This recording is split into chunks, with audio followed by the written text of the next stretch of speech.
오늘의 말씀의 그 제목은 삶의 지혜입니다. 삶의 지혜. 새해가 벌써 이제 시작되어서 이제 1월이 거의 다 지나가고 있지요. 이쯤에 우리 성도들이 시대적으로 힘들고 또 어렵고 고통스럽게 살아가는데 좀 지혜롭게 살아갔으면 좋겠다라는 생각이 들어서 오늘의 말씀을 준비하고 전하려고 합니다. 자, 세상의 지식과 정보도 지혜를 이기지 못한다. 그래서 지금은 지식 시대도 아니고 정보 시대를 뛰어넘어서 지금은 지혜의 시대라고 합니다. 물론 하나님의 지혜와는 좀 다르긴 하죠. 그런데 온 세상의 모든 지식과 모든 정보와 모든 지혜를 다 합하여도 하나님의 지혜를 따를 수도 없고 이길 수도 없다는 것입니다. 왜냐하면 하나님은 창조주이시고 전능자이시기 때문입니다. 때문에 오늘 우리는 지혜의 본체이신 지혜, 즉 하나님은 지혜자의 지혜자, 지혜의 본체이신 그분이 기록하게 하신 그분의 말씀, 바로 하나님의 말씀을 통해서 우리의 삶에서 살아가는 지혜를 얻고자 하는 것입니다. 사람들은 일반적으로 각자 자기의 생각과 판단으로 살아갑니다. 그런데 어떤 이는 나보다 좀 더 지식과 정보가 있는 사람을 의지하기도 하고 또 권력과 명예가 있는 사람을 의지하기도 합니다. 따라서 누구를 어떻게 신뢰하느냐, 의지하느냐에 따라 인생의 길이 달라지기도 합니다. 아마도 옛말에 좀 이런 말 때문인 것 같습니다. 나무는 큰 나무 덕을 보지 못해도 사람은 큰 사람 덕을 본다. 그런 말이 있어요. 즉, 큰 나무 밑에 있는 나무는 그 나무에 가려져서 자랄 수가 없는데 아주 그 지위가 높은 그런 사람 밑에 있으면 그 사람 덕을 봐서 승진도 할 수 있고 또 출세도 할 수 있다. 뭐 그런 뜻이겠지요.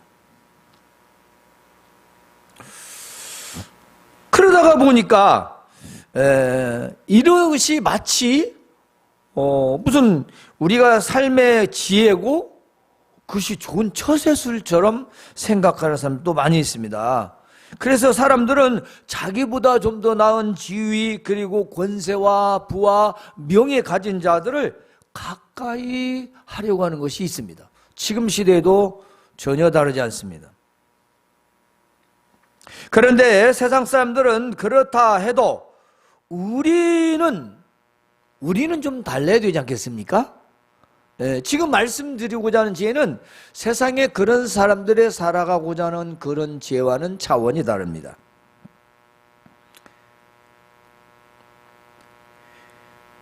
우리는 이 땅에 살아가는 동안 세상의 지혜가 아니라 하나님의 지혜로 살아가는 자들이기 때문입니다. 그래서 우리가 살아가는 이 세상에서의 세상 지혜와 비교할 수 없는 하나님의 지혜는 나를 안전하게 하고 번영과 만족을 누리게 합니다. 그러나 세상의 지혜는 자기 만족과 자기를 스스로 위험에 빠뜨리는 지혜가 너무도 많고 다른 사람에게 이용되어져서 내가 위험에 처하는 경우가 있고 내가 다른 사람을 이용하여 내가 위험에 빠지는 경우가 허다합니다. 그런데 우리는 자꾸 세상의 지혜를 쫓아서 살아가려고 합니다. 그것은 정치든 경제든 사회든 그 어떤 것도 마찬가지입니다. 내가 직장 생활하든 내가 공무이든 자영업을 하든 다 똑같습니다. 그건 다를 바가 없습니다. 우리는 이원론주의자가 아닙니다. 우리는 우리의 믿음이 저 세상에 나가서 다른 사람들과의 관계 속에서 자연스럽게 나타나야 되고 그렇게 우리는 실천하며 살아가는 사람들입니다. 여기서는 거룩하게 잘 믿는 것 같은데 나가서는 전혀 엉뚱한 생활, 그건 아닙니다. 마치 요즘 정치인들 보면은 오늘은 이 예배당에 가서 예배드다가 저기 한 절간에 가서 절을 하는, 그건 아니죠. 어느 누구도 마찬가지입니다. 그런 식은 아닙니다. 우리는 그 세상 처세술이 마치 정권 요구에서, 정치에서 자기가 그걸 보상받으려는, 우린 그런 사람들이 아니죠. 죽었으면 죽었지 거기다 무릎은 못 꿇죠. 그러나 세상 사람들은 그게 지혜라고 생각합니다. 그렇게 해야 편하로 더 나오니까. 그렇지 않겠습니까? 우리가 사업을 한다고도 마찬가지입니다.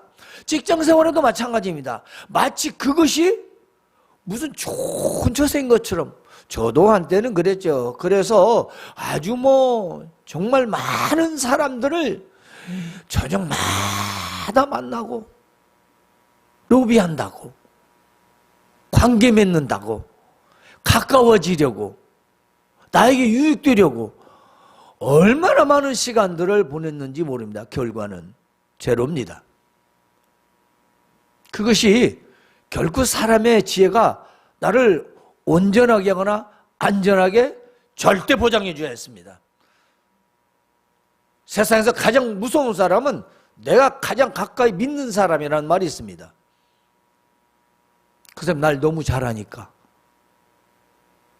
나쁜 맘만 먹으면 나는 함께, 그렇죠, 거기 넘어갈 수 있죠.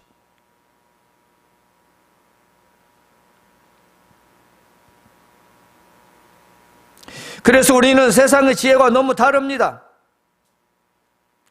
그래서 하나님이 주시는 하나님의 지혜, 삶의 지혜는 어떤 어려움과 역경도 슬기롭게 잘 견디며 헤쳐 나아가게 하는 것이죠. 자, 그러면 우리는 이 믿는 자의 삶이 무엇인가? 바로 그것을 제가 말씀드리려고 합니다. 그 첫 번째로는 권고와 훈계를 받는 겁니다.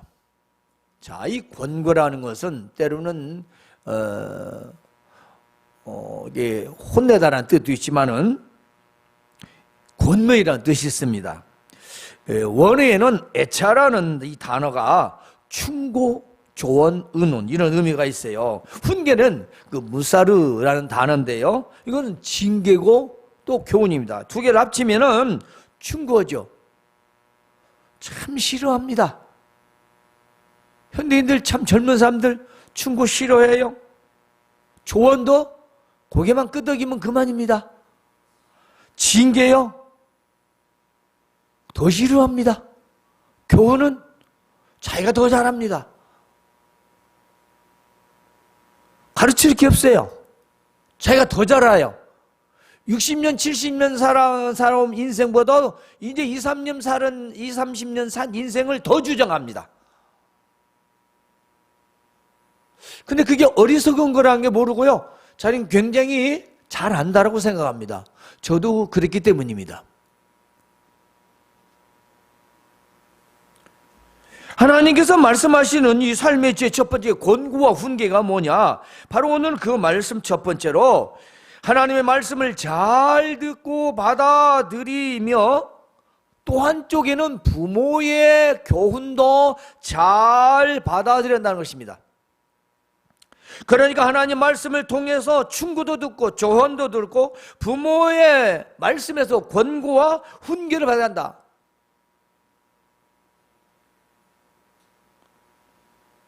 삶의 지혜는 하나님 말씀과 부모의 권고와 훈계를 잘 듣고 순종하여 얻는 것이다 그랬습니다. 순종할 때 맞구나, 그렇구나 라는 것을 얻어서 그게 지혜가 된다는 거예요. 그런데 듣지도 않죠? 행하지도 않죠? 절대 그 지혜를 얻을래야 얻을 수 없습니다. 자, 우리가 믿음도 마찬가지입니다. 하나님 말씀에 이렇게 하십시오, 이렇게 믿으십시오, 이렇게 행하십시오. 듣지도 않습니다.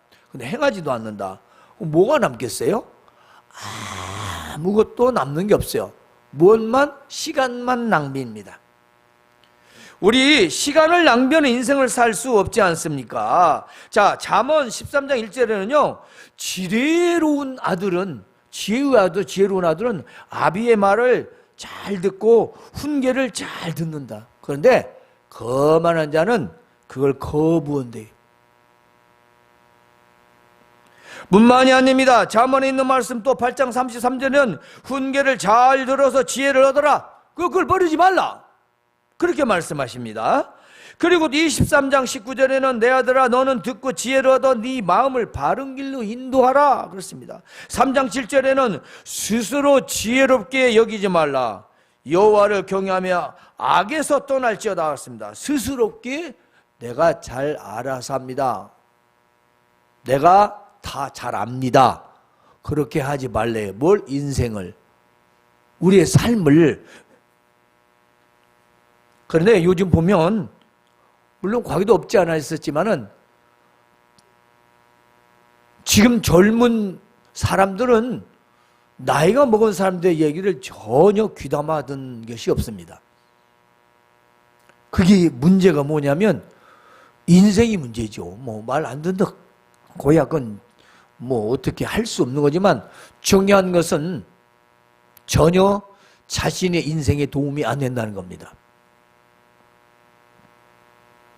이렇게 하나님의 말씀을 통해서 우리가 가르침을 받고 우리가 또 교훈을 받아서 그걸 내가 잘 받아들여지면 오늘 말씀의 필경은 결국은 결론은 마지막은 지혜롭게 되리라 그렇게 말씀하셨어요. 하나님의 말씀 우리가 잘 듣고 그걸 충고하고 그걸 고쳐라 그렇게 하면 안 된다 이렇게 해라 이렇게 하는 부모님 말씀과 하나님의 말씀을 우리가 잘 들으면 그것이 결국은 나에게 지혜가 된다는 것입니다. 말씀의 충고와 조언을 듣고 따르면 결국은 지혜롭게 된다는 것입니다. 삶의 지혜를 얻기 위해서는 하나님의 말씀과 권고와 훈계를 잘 받아야 합니다. 또한 부모의 권고와 훈계를 잘 받아야 합니다. 이것이 삶의 지혜의 첫 번째입니다. 세상에서는 좀 다르겠죠? 두 번째는 뭡니까? 하나님의 뜻을 아는 겁니다. 사람들은 하나님의 뜻을 알기보다는 인간의 뜻을 알기를 원합니다. 그렇죠? 사람과의 관계 그걸 더 중요하게 생각하고 저 사람은 무슨 생각을 졌을까? 저 사람이 뭘 하려고 하지? 그러면서 내가 저 사람을 어떻게 해야 저 사람은 나에게 올까?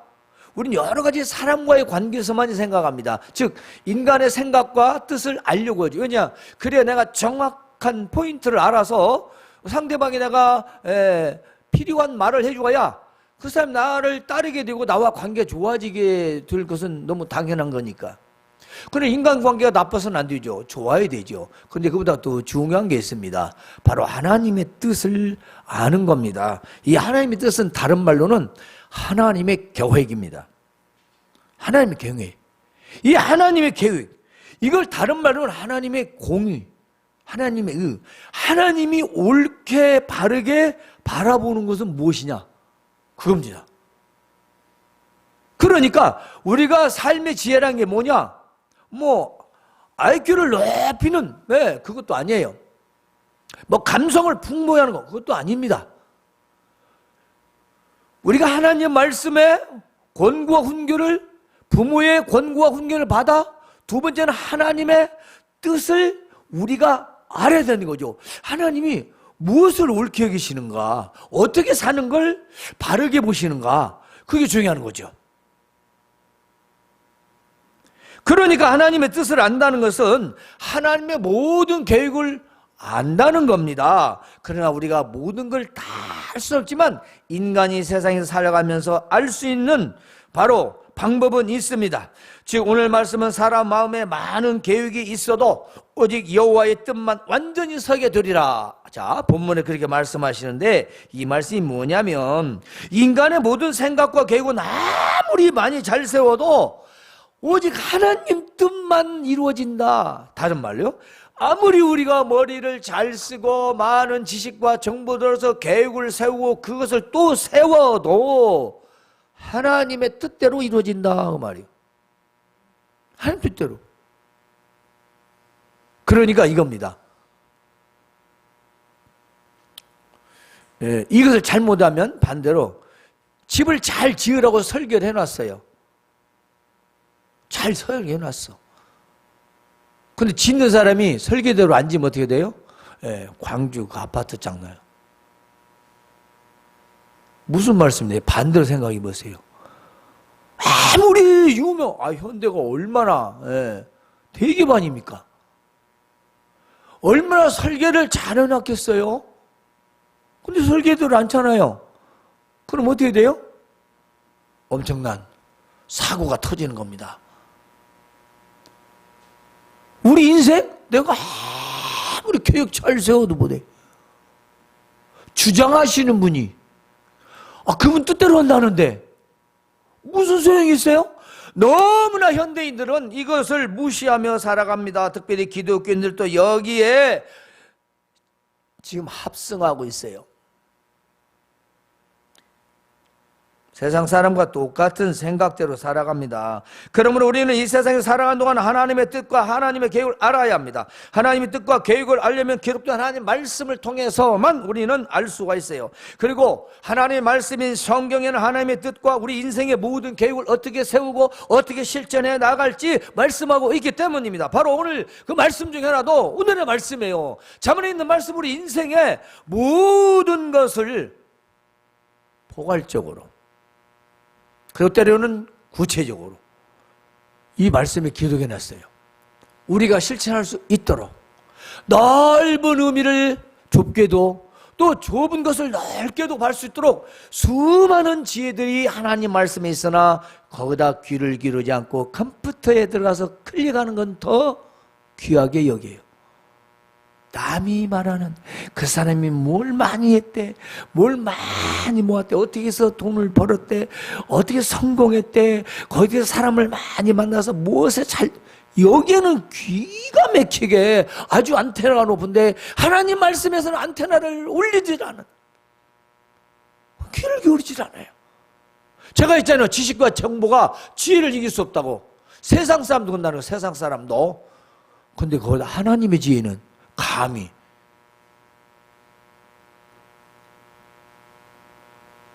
잠언 28장 26절에요. 이 말씀 꼭 기억하십니다.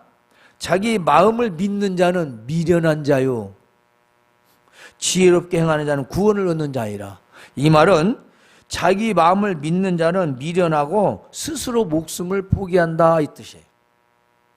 그러나 지혜로운 자는 자기 생명을 구원한다 그런 뜻입니다. 그러니까 자기 마음을 믿는 사람은 지금 굉장히 똑똑하게 생각하는데 가장 미련하다고 잠언에는 말씀하고 있어요. 여러분 각자 마음을 믿으세요?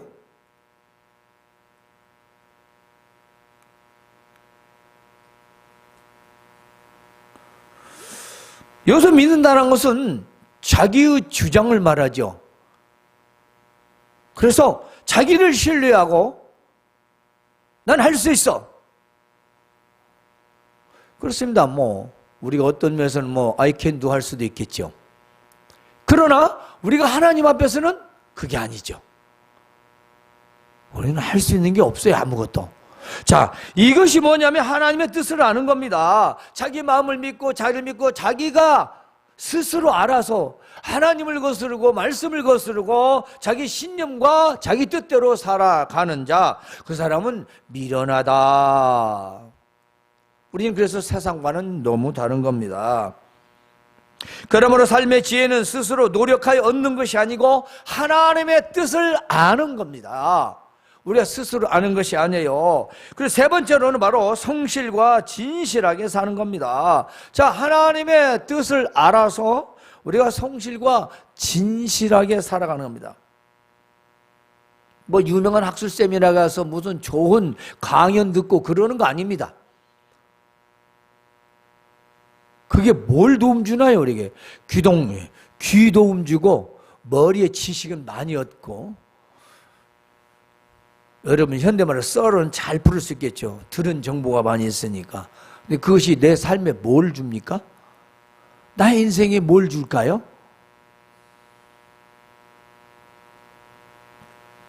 본문에서 사람에게 바랄 것은 성실이다. 거짓말을 하는 것보다 가난한 게 낫다라고 말합니다. 이게 우리 지금 현대로 옮기면 인생은 성실하게 사는 것이 최고다. 그리고 부정하게 거짓말을 하는 거 그게 사는 것보단 차라리 가난하지만 진실하게 사는 게 낫다. 그게 지혜라는 거예요. 그런데 사람들은 뭐죠? 어떻게든 해서 잘 돼야 된다. 어떻게든. 거기에는 굉장한 뜻이지 않습니까? 좋은 의미도 있지만 안 좋은 의미가 더 내포되어 있습니다. 어떻게든. 그 말은 무언가 수단과 방법을 가리지 않는다라는 뜻도 있고요. 거기에는 불법도 들어있고 불의도 있습니다. 부정도 들어있습니다. 편법도 들어있습니다. 그 어떻게든이란 말은 우리는 어떻게 되라? 바르게, 의롭게.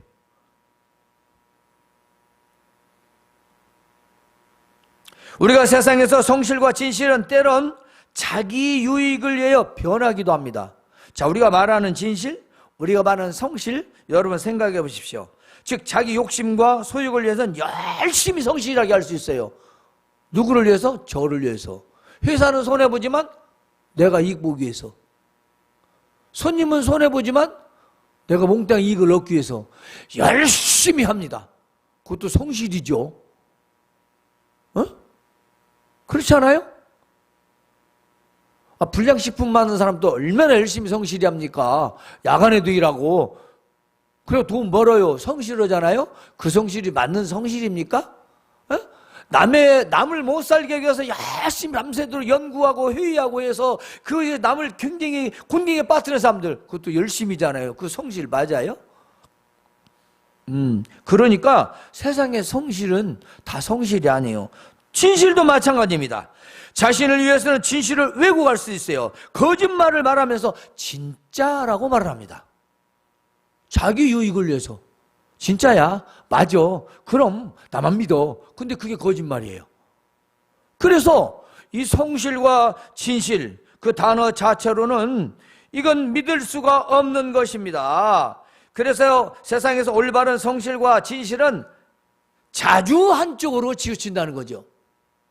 내 입장에서 성실과 내 입장에서 진실. 그게 맞습니까? 맞을 리가 없죠. 그러나 하나님 말씀에서 성실과 진실은요, 어떤 상황과 위험에서 치우치거나 변하지 않는다는 것입니다.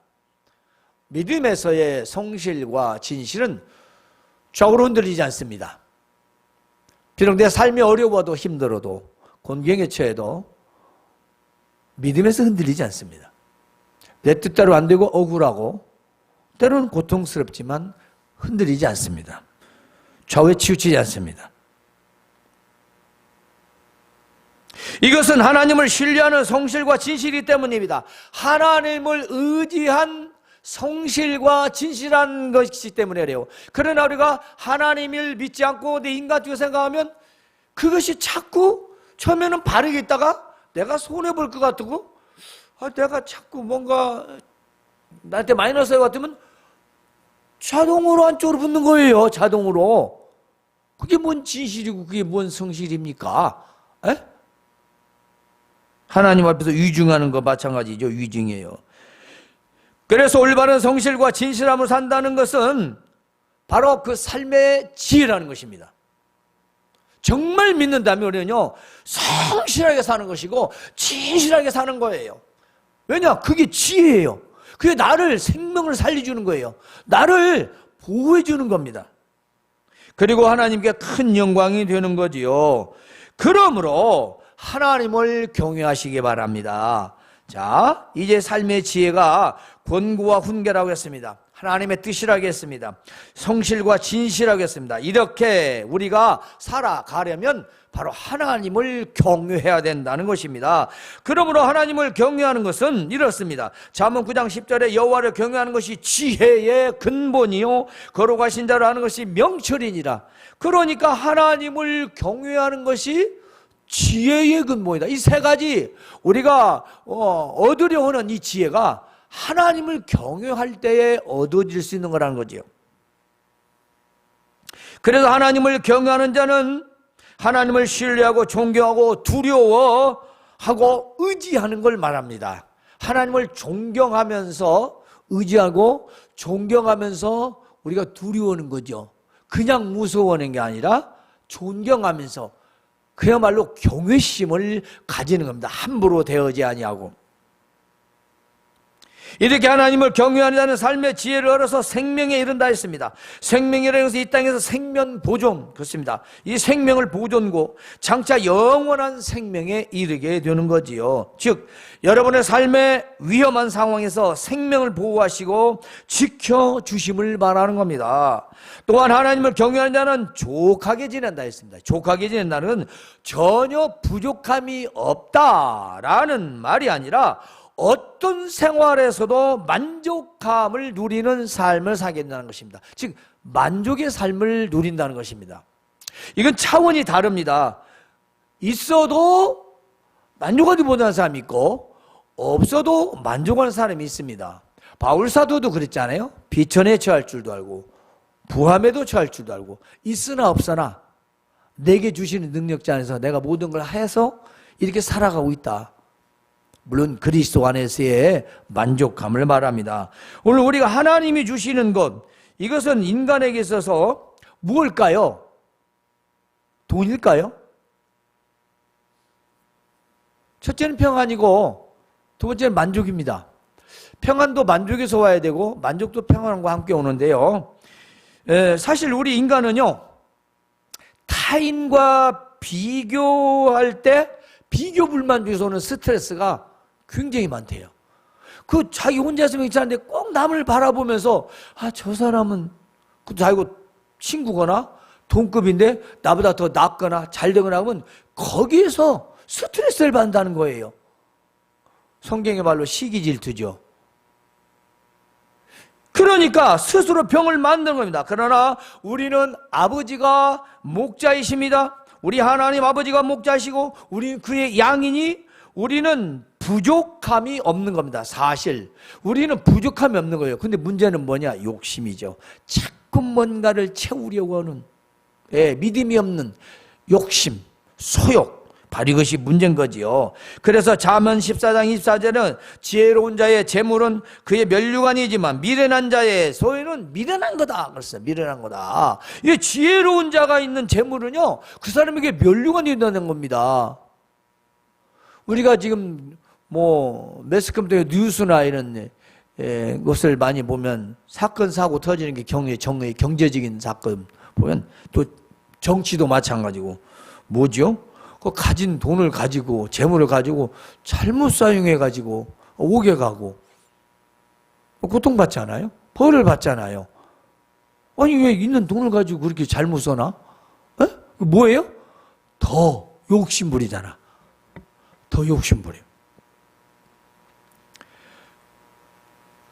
족하게 지내고 재앙을 당하지 아니한다. 잠언 10장 14절에는 지혜 있는 자의 교훈은 생명의 샘이다 했습니다. 지혜 있는 자, 사망의 그물에서 벗어나게 아니라 재난을 당하지 않는다니만 재난을, 하나님을 경외하는 자는 삶의 지혜를 얻어서 재난을 당하지 않는다는 거예요. 그 지혜 있는 자는 교훈을 잘 받아들인다는 겁니다. 하지마, 그럼 하지 말고 하라면 하는 거예요. 하나님 말씀에 또 부모가 또 교회에서 목사님이 말씀을 전할 때 하지 말라면 하지 말고 하라면 해야죠. 여러 가지 이유가 있으면 그건 듣는 것이 아니에요. 자기 주장을 하는 겁니다. 그건 괜찮은데 하나님 말씀을 거부하는 겁니다. 그래서 자기 지혜가 되질 않아요. 자, 우리가 살면서 겪지 말아야 할 재난들을 미리 피할 수 있는 지혜를 주신다는 겁니다. 지금 우리는 과학과 문명이 하루하루게 다르게 발달하고 있습니다.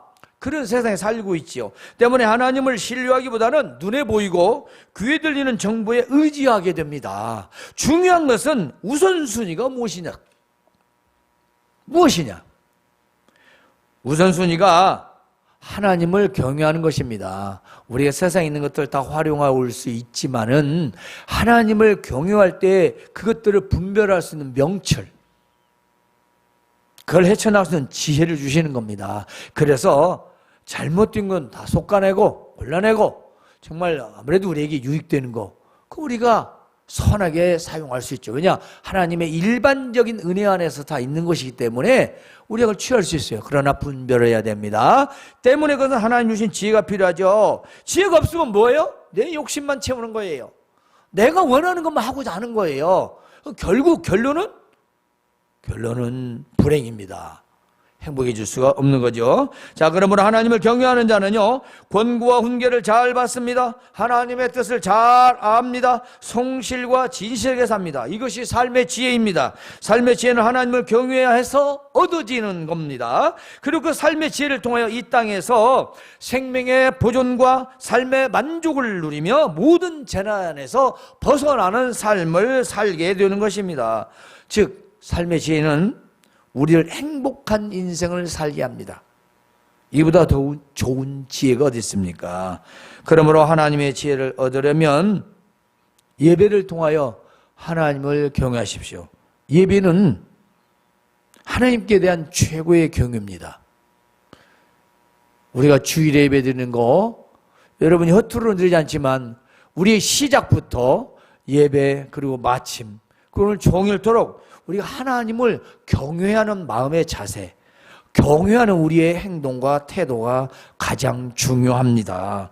여러분, 이방인들도 미신을 무속과 그 우상을 섬긴 자들도 굉장하지 않습니까?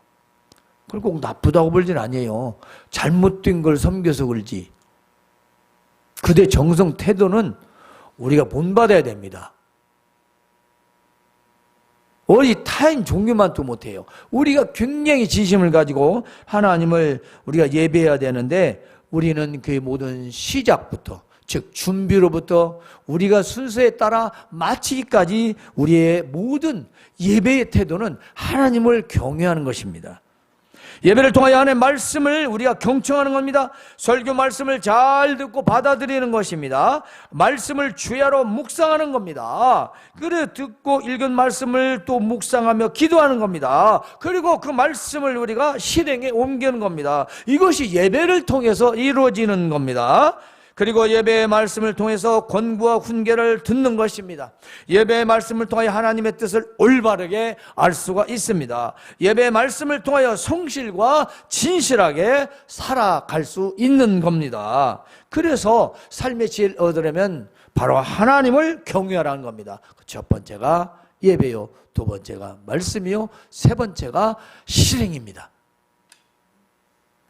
그러므로 예배와 말씀을 통하여 삶의 지혜를 얻어 이 땅에서 생명의 보존과 삶의 만족과 재난에서의 보호받는 삶을 살아가시길 주님의 이름으로 축원합니다. 하나님, 우리 아버지 은혜를 감사합니다. 오늘은 잠언을 통해서 삶의 지혜